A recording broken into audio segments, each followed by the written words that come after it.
Oke guys, welcome back to my YouTube channel, pastinya di channel Ayu Aryati Kata Sasmita. Dan kali ini gue punya program baru namanya Prediksi Tapol Tahun Politik. Dan di sini gue ditemenin sama temen gue, ini dia Bung Pet. Oke, jadi Bung Pet ini asik lah kalau ngomongin soal politik ya Bung Pet ya. Oke lah, pokoknya kita bakal di sini ngomongnya santai aja ya guys ya, seperti biasa gitu. Prediksi inilah ya, apa namanya, anak muda gitu ya. Kita kan anak muda banget ya, santai gitu. Oke, kita mulai ya. Oke, jadi kita tahu kan guys, kalau beberapa waktu lalu tiga capres kita ya, ada siapa aja? Prabowo, ada Anies ya. Jadi tiga capres ini udah mendeklarasikan cawapres mereka ya. Dan ya sekarang lagi hangat-hangatnya ya. Tapi di balik pendeklarasian ini, lu tahu kan, ada beberapa nama yang memang lagi patah hati kayaknya karena memang nggak dapat tiket cawapres ya. Di sini ada siapa aja nih, Bang Pet? Ada Erick Thohir, Sandiaga Uno, lalu ada siapa lagi? AHY si ganteng kekar ya. Terus ada Ridwan Kamil, RK, dan juga ada Hopipa. Itu udah disebut-sebut ya tadinya namanya. Itu udah santer terdengar lah dalam beberapa waktu ini. Benar. Dan ada beberapa juga yang udah meloncat dari satu partai ke partai yang lain buat dapat tiket itu ya. Iya. Contohnya Pak Sandiaga Uno, dia udah berharap banget. Dan lu lihat gak pas lagi deklarasi Ganjar, terus dia tuh berkaca-kaca gitu. Nanti gue liatin videonya. Ku menangis. Iya. Nih dari 5 orang yang sakit hati ini nih, menurut lo nanti arahnya bakal kemana nih Bang Pet? Kalau dari penglihatan gua ya, kalau dari Erick Thohir, karena dia posisinya ada di kubunya Pak Prabowo, jadi pasti untuk sekelas menteri pasti ada menteri. Tapi nggak bakalan belok ya mereka jadi dukungannya gitu, udah kalau pasti. Dibilang belok, semua masih berpotensi untuk putaran kedua sih. Cuman kayaknya kecil kemungkinan mengingat kekuatan dari pasangan Pak Prabowo dan Mas Gibran kan cukup potensial ya. Cukup sangat banyak pendukungnya ya. Banyak pendukungnya, koalisi Banteng Merah ini ya. Dibandingkan dengan Mas Ganjar dan juga Mas Anies ya. Jadi Mas Anies. Kira-kira kayaknya kemungkinan agak susah kalau misalnya Mas Erick Thohir ini untuk berpindah haluan, karena pasti berpindah hati ya. Iya, berpindah hati. Walaupun memang harus legowo karena nggak dapet tiket dan mengalah bagi sosoknya yang lebih muda daripada dirinya, tapi kalau bisa ya jatah menteri lagi bisa. Pasti, itu pasti ya. Yang nggak dapet tiket cawapres ini pasti dapat. Tapi tolong Pak Ete selesaikan dulu tugas Anda di sepak bola. Dia cuma PSSI kan? Masih PSSI nih. Kalau Sandiaga Uno yang kelihatannya sedih banget, dia patah hati banget. Susah kayaknya buat move on ya. Udah loncat dari partai Gerindra ke PPP cuman pengen jadi cawapres tapi akhirnya nggak kepilih, itu kayaknya patah hati banget itu. Iya, definisi the real broken heart ya, karena 2019 yang kita tahu kan Sandiaga maju sebagai wakil Pak Prabowo, tapi kalah. Cuman kalaupun di 2024 dia nggak jadi cawapres lagi kan ibaratnya dia downgrade dong. Iya. Ya kan, gue ikut kontestasi kemarin dan sekarang gue nggak ikut gitu. Duitnya pasti habis lagi. Orang kan kalau dari cawapres naik ke capres lah gitu. Jadi dia nggak ngikut sama sekali. Dia gengsi gitu ya? Iya, dia cuma jadi tim pemenangan aja. Sayang. Pasti dia sedih banget tapi kan, lu ngeliat kan? Gua melihat ya sosok kekecewaannya dia. Padahal kalau dia sedang lagi kunjungan kerja gitu ke daerah-daerah, ke tempat wisata kan ibaratnya kan dia selalu memberikan energi positif lah, positif vibes gitu buat kawan-kawan muda sebenarnya itu, dan juga pengusaha-pengusaha dia tuh menggebu-gebu sebenarnya, ambisius. Cuman orang-orang ambisius ini kayaknya di 2024 ini terhempaskan sama orang-orang baru ya. Orang-orang baru yang tidak terduga. Ya bener kan? Elemen of surprise dia. Kita move on ya, kayaknya nanti nih. Di sini juga Bang Sandiaga ini udah kehilangan elektabilitas, itu udah mulai merosot juga ya, sejak dia pindah ke PPP ini kan. Tahu kan? Dulu Pak waktu di Gerindra dia kayaknya bersinar banget, tapi sekarang banyak banget orang yang nge-hack dia gitu. Di antara lembaga survei yang merilis hasil data cawapres, memang nama Sandiaga itu nggak pernah keluar dari 3 besar. Iya. Untuk bursa cawapres, namun ketika dia tidak menjadi opsi sebagai pilihan cawapres, itu pasti dia merasa sedih banget lah. Iya benar. Gue sosok yang terbaik tapi gue nggak dipilih. Iya. Gimana ya? Ini selanjutnya ya, nanti kasih lagi itu ya. Kalau presiden di sini juga ada AHY ya. AHY si ganteng ngeker. Nah ini juga bagian dari sakit hati yang dikhianati. Iya. Tapi dikhianatinya oleh rekan sekoalisinya. Benar, Caimin kan? Iya ya kan tadinya kan dia mau jadi sudah dikirim surat dong sama Mas Anies. Oh iya benar. Ya kan? Dia tadinya ini kan dukung apa namanya Nasdem ya? Nasdem. Ya dia bareng Nasdem dan PKS kan mereka bikin ya koalisi perubahan itulah. Ternyata nama dia yang sudah ditulis dalam surat untuk digandeng sebagai cawapres justru berubah seketika. Jadi Caimin ya, akhirnya dia berpaling hati Mas Anies ke mana? Sekarang dia ke Prabowo ya. Juga nanti kemarin gue pikir digadang-gadang jadi Menteri Pertanian gitu, karena kan sebelumnya di IG-nya dia ya ada lagi Menteri dan dipanggil sama Pak Presiden juga kan ya. Semacam kode, namun ternyata mungkin kodenya nanti ada menteri lain yang akan direshuffle atau yang mengundurkan diri di bursa cawapres ini, mungkin dia adalah salah satu opsinya ya. Entah itu Menteri Pertahanan atau Menteri Menko Polhukam, kita nggak tahu. Oke. Kita lanjut ke 4 ya. Ada RK.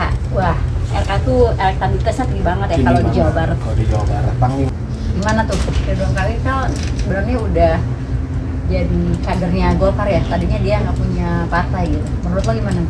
Sosok yang potensial, muda, aktif di sosmed, banyak followersnya ya guys. Banyak followers, banyak prestasi juga di Jawa Barat gitu, dari mulai wali kota Bandung sampai gubernur. Seharusnya naik tingkat lah, masuk ke nasional dan jadi cawapres lah. Cawapres di 2024. Namanya santer digambarkan jadi cawapres. Itu juga dari omongannya dia juga kan? Iya. Dia pensiun ya? Pernah tugas sebagai gubernur, akhirnya ada omongan lah, makanya dia bikin kejutan kan kalau ketika saya balik dari liburan ada breaking news. Itu jangan kaget ya? Jangan kaget gitu. Ternyata tidak ada. Parah. Sesumbar sih dia harusnya itu dirahasiain dulu ya, tempat ya. Iya, kalaupun dia nggak buru-buru mungkin memang karena breaking news. Karena namanya juga potensial masuk jadi cawapresnya Ganjar untuk mengisi suara-suara di Jawa Barat, DKI, Banten. Karena kan seperti kita ketahui ya, kalau di Jawa Barat itu Banten itu kurang diminati. Iya, kurang. Jadi butuh sosok yang kurang nyaring lah. Kurang nyaring ya, kurang nyeruduk. Tapi akhirnya nggak dapat juga. Karena udah ini banget kali ya dia. Dan dia udah dari Golkar juga, nggak bisa kan ya? Dan Golkar juga udah bersama dengan koalisi dengan Pak Prabowo, jadi ya agak sedikit susah ya kalau dia masuk jadi di bursa cawapres 2024 ini. Tapi akhirnya sekarang udah tahu itunya kan, dia jadi tim pemenangan ini.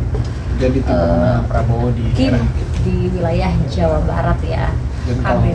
Kalau kita lihat dia sangat potensial untuk maju DKI 1. Iya. Atau mungkin balik lagi ke Jabar 1.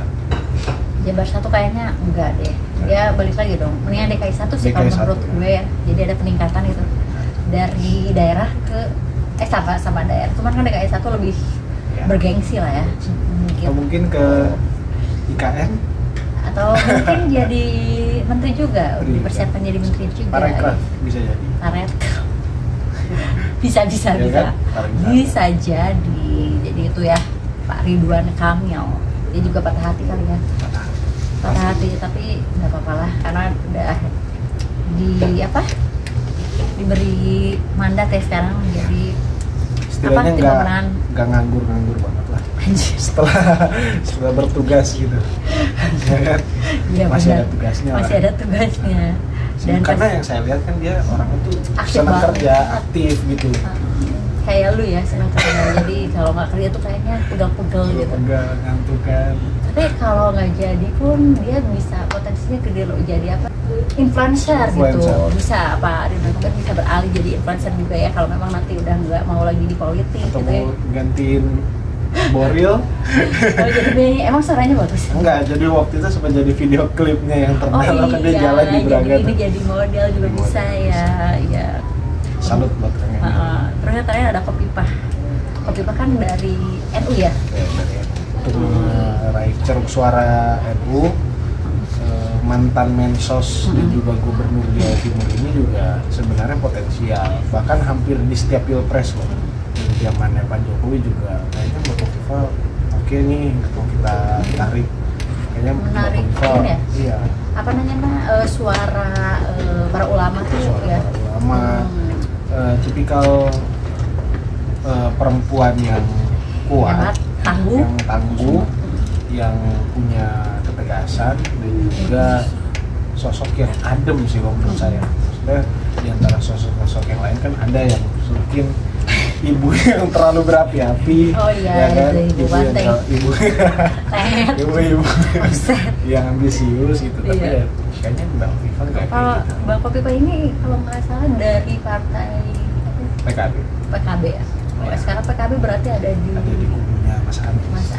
Dan sempat di ini juga loh maksudnya. Tapi dia diperebutkan kan dari dua belah pihak kan. Kalau nggak salah waktu itu dari pihak apa namanya Pak Mahfud itu tuh diwawancara Mata Najwa katanya Pak Prabowo pernah bilang kalau salah satu kandidat jadi cawapresnya dia itu adalah Kopifah nomor satu dan nomor 2-nya Pak Mahfud ya.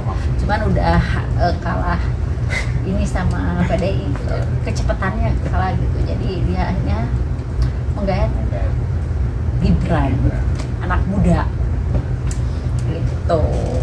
Dan apa namanya? Mbak Kofifa juga nggak banyak drama ya. Iya sih, nggak ada drama. Karena kita tahu mungkin di Jawa Timur kan lembaga di Surabaya Mbak Risma, kalau kalian tahu kandang merah juga. Wah itu dramanya gila sih. Dramanya gila-gilaan sih. Cuma sekarang aja jadi ya Mbak Kofifa nggak kayak gitu. Makanya dia tuh bisa mengambil hati siapapun lah. Oke, jadi lebih ini ya, nggak terlalu apa namanya drama queen gitu ya. Kalau yang itu kan sampai marah-marah juga teriak-teriak gitu kan. Marah-marah nutup lapak, kan? Musir. Sekarang dia jadi menteri sosial. Menteri sosial kan, tapi sekarang dia udah nggak kedengeran lagi. Katanya mau maju DKI 1. Karena DKI 1, cuman kayaknya akan sulit banget ya orang-orang. Karena elektabilitasnya kurang di sini. Kurang ya. Apakah coba masyarakat Indonesia masih termakan dengan drama-drama FTV? Ya berarti silakan pilih. Kayaknya udah jarang FTV gitu. Jadi kita udah pada pintar-pintar ya. Iya. Apalagi di DKI 1 di Jakarta itu. Udah pintar-pintar lah yang milihnya. Teknologi sudah canggih. Kalian mau dibohongi dengan drama-drama itu? Drama-drama Marimar. Sudahlah. Jadi kelima kandidat yang nggak dapet tiket cawapres ini udahlah ya lapang dada lah. Kelima tokoh ini nih yang disyukuri adalah mereka ini masih muda. Jadi masih punya banyak kesempatan untuk 5 tahun mendatang. Itu memiliki kesempatan yang sama seperti yang duduk saat ini. Apalagi bahkan bisa jadi capres loh. Yang paling muda itu AHY ya. AHY itu masih berpotensinya panjang karir untuk berpolitiknya karena dia juga masih nggak terlalu lama kan dari militer ke politik gitu. Jadi masih harus banyak belajar. Masih banyak belajar dan seperti kita yang mungkin bisa menjadi wajah baru Partai Demokrat. Yang dia sekarang udah jadi ketua umum ya? Sudah jadi ketua umumnya Demokrat. Sekarang banyak yang muda-muda ya jadi ketua umum. Itulah Indonesia tidak pernah kekurangan stok generasi anak muda. Jadi dari kelima ini berlapang dada lah. masih ada 2029, 2034 nanti menuju Indonesia Mas. maju di Mas 2045. Terus gimana lagi nih? Dari kelima sosok ini, sebenarnya kalau kita bicara kelima nama yang gagal dapat tiket cawapres, hal ini sebenarnya nih, ini fakta uniknya ya. Fakta uniknya ketika sosok yang satu ini nih sebenarnya nyaris juga gagal dapat tiket cawapres untuk yang kedua kalinya. Oh iya, tahu. Siapa dia? Ya, ini Pak Mahfud MD.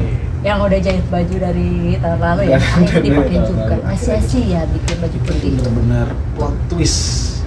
Plot twist. Sebenarnya itu udah disiapin nggak sih Kang menurut?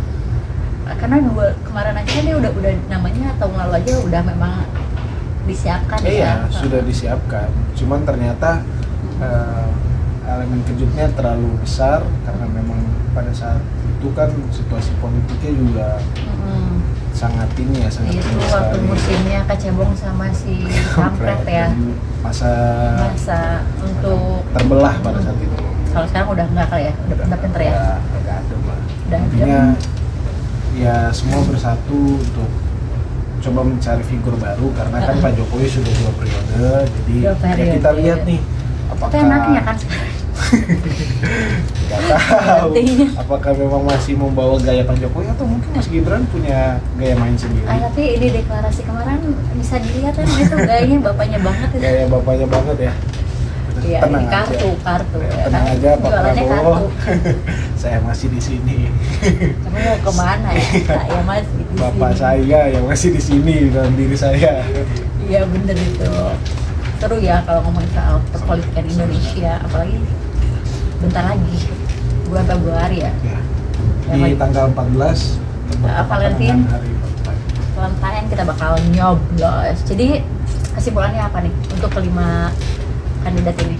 Ya, mereka adalah sosok-sosok yang sangat potensial, masih muda, masih aktif. Teruslah bekerja keras, teruslah berkarya, karena jabatan itu akan datang. Indonesia butuh anak muda seperti ini nih. Indonesia butuh sosok-sosok seperti kalian. Okay. Kali aja kan mereka ini bisa jadi menteri-menteri di tahun 2024 besok ya, di Kim lagi belum jadi juga. sorry IKN.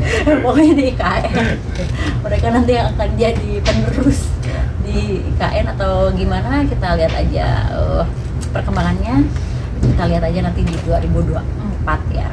Khususnya buat Mbak Hovifah masih harus menyelesaikan tugas di Jawa Timur, dan juga Mas Erick Thohir masih jadi menteri PSSI juga masih menteri kan, menteri BUMN kan.